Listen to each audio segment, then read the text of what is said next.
Hi, this is Goose, the producer of the RV Show USA, and you are in store for some great recorded content from the RV Show USA with your RVing wingman, Alan Warren. All right, where do we begin? Greetings, everybody. It is me, your RV wingman. I hope that 2019 is off to a great start for you, and that your holidays found you well surrounded with family and friends, and that you were able to experience some of the most precious gift of all, and that is some of that thing called time, T-I-M-E, with those you love. All right, we have many, many exciting things that we're working on for this year, and we'll be rolling out one of them and telling you about it later this hour. It's a chance to win some great prizes we're going to try and give away every single week just for being a part of our RV and family and catching the live stream broadcast of the show, so stay tuned for that. I promise you, you're going to love it. All right, in the meantime, we invite you to follow us on Facebook and on our YouTube channel. Just type in the search bar, the 4 words, The RV Show USA. Will be the first thing that pops up, and like or subscribe, either one. All right, let's see. It's time to bring up one of the smartest people I know in the RV industry. He is the editor of the longest-running online publication in the country about RVing. From RV Travel, let's bring up Chuck Woodbury. Hiya, Chuck. Happy New Year to you. Hey, same to you, Alan. Well, thank you for being with us. Now, you know, for our listeners who may not yet subscribe to RV Travel, can you give them sort of the 30, 40-second elevator pitch, and then we're going to get into all kinds of things. Well, we're in our 18th year of publishing this thing online weekly, and we basically are more like a magazine that we cover virtually, every topic related to RVing that you can imagine. And over 18 years, we've written millions of words, and we have about, it's hard to tell exactly, but a couple 100,000 readers a month, and anybody can sign up. They just got to go to rvtravel.com and /radio, and they can just look at it. They can read it and see if they like it, and then subscribe. Some people think that I'm pretty smart. Any smarts that I got, I think Chuck Woodbury, I found him there on RV Travel. So I just love what you do. How did 2018 stack up for you guys for RV Travel? I mean, from the editor's perspective, did y'all do anything new? What was it like? Did you grow a lot? Mm-hmm. Kind of tell us about that. Well, ever since I spent 2 years on the road, and I just bought a house, so I came back from the road after 2 years of being out there, and that was probably the best thing I could have done, was just to get out and learn what was going on. And so I think when I came back and I really had all the experience and I had a lot to write about, when we were out there, it really came through, and our circulation went way up. And I think that our content got a lot meatier. That's in meat. Meat, just much more substance, better stuff. And so everything grew last year, and going into in-depth on stuff on RV electricity with Mike Sokol has been a real eye-opener, and how much people need to know about that. And so it was really a good year, and, traffic always picks up about today, January 2nd, every year. So we'll be climbing now through July, and then everybody kind of, their interest wanes a little bit, and it goes back down and then starts again. Yep. Well, our listeners are basically in, I think, 2 different categories. Our radio listeners, most of them are not yet RVers, but they're very interested in RVing. Most of our online audience, they are already RVers. But you guys, RV Travel actually has a newsletter for both beginners as well as the experienced, the veteran RVer, right? Yeah, we have a new RVer newsletter that comes out every other week. And then we have a daily newsletter, RV Daily Tips, that comes out Monday through Thursday. We have there's probably about 15 people that work regularly on our various newsletters and websites. And so, we got something for beginners and for the people that have been doing it for 20, 30 years. As you know, there's always something new to learn. Absolutely. What's your take on 2018, Chuck? Overall, it was kind of a crazy year. It started hot and ended up not for some people. What's your take on 2018? Well, I've just kind of been, I'm just telling you, this is my gut feeling more than scientific, but I've been waiting for a slowdown. It's been too crazy out there. 500,000 RVs sold every year, and not enough RV parks to accommodate them. And so I've been kind of waiting for a slowdown. And now the last few months of the year have, shipments have been down. And so I think that this year there's going to be some, I think the buying frenzy is going to be over.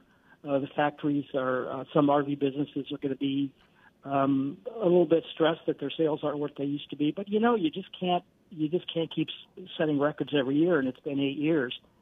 So I just drove up from Northern California all the way up to Seattle, and the RV dealers' lots that you can see right from the interstate were just packed with RVs. And, you just wonder how they can sell that many, but they do, or they have been anyway. I mean, the inventory is there's just a glut of brand new RVs that need to be sold before they they send them some more. So there is really a hiccup going on right now. Who do you think some of the biggest, winners were for 2018, and who's winning right now, if that makes any sense? I think there's winners and losers. You can look at it. I mean, if you look at it from the industry's point of view, I think the industry won. I think they sold a whole lot of RVs, but I think they're pretty short-sighted. Consumers won, and that I think there's a lot more people talking about some of the issues, and that a big part of that would be you.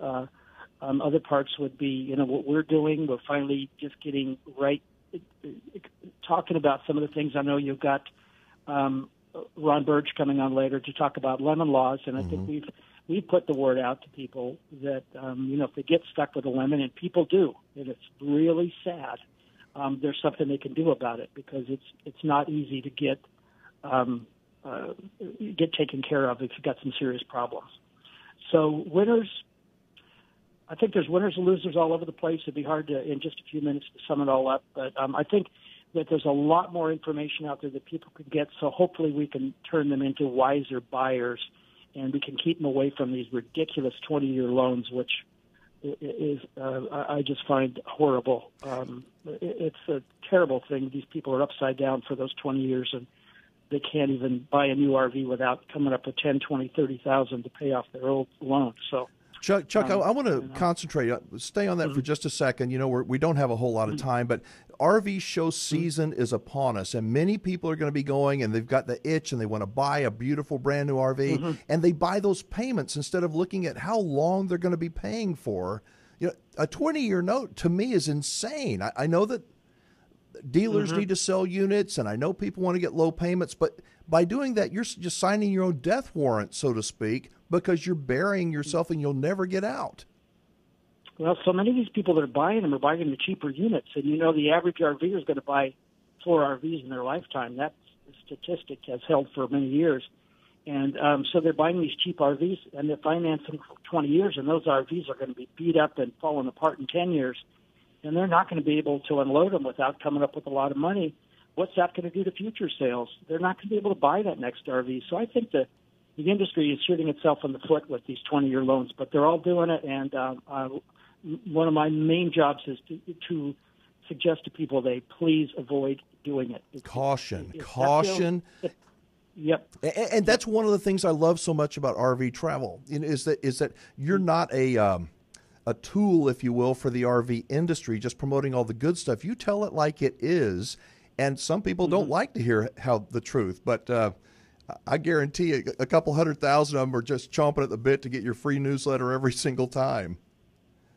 Well, you know what? If we can help 1% of the people out there, then that's a whole lot of people, and I'm going to get fewer letters from people that are saying, what can I do? I don't have $50,000 to pay off my loan.